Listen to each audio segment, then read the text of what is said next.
when we share things in the public and we acknowledge where they're from and what they're about, and they're not received and they're misinterpreted or they're taken in the way they want, they become appropriated. How do we respond to that as community and as individuals?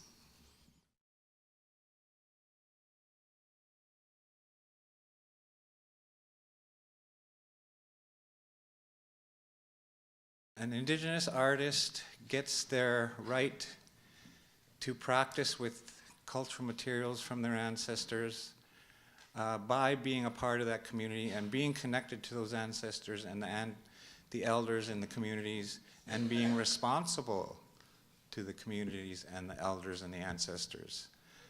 And that gives you the right to innovate the tradition, combine it with other artistic traditions, but you do so under the careful watch of your elders and community and ancestors.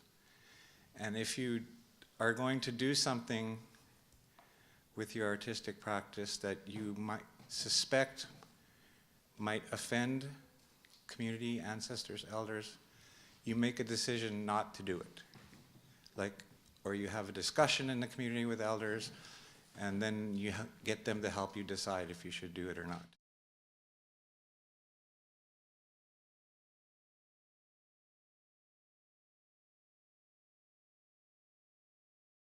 As collective, we were all equal around the fire. We could see each other, we could share, we could look at each other, embrace each other from across, and call upon each other in an equal way, kind of like how you presented your approach, Chris and France, about everybody comes with something and we're all equal.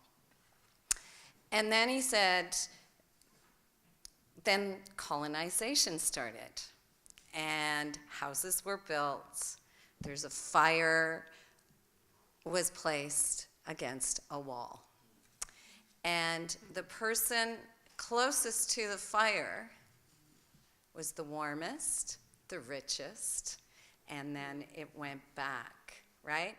It's really important for folks to get together before projects begin and to talk about what their intentions are, to talk about, what each group's shared values are, or what their key principles are that are guiding their work, and making sure that both organizations or multiple groups or organizations feel seen or heard, or that the intentions exist in a good way and are being guided in a way that will benefit people who are involved in the project.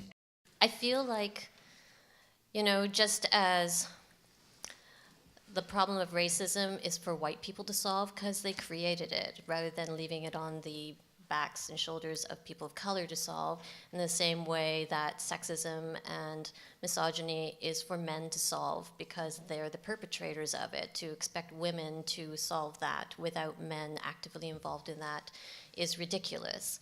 And so in terms of, Indigenous rights and traditions and culture, I think it's the responsibility of non-Indigenous people to step the fuck up.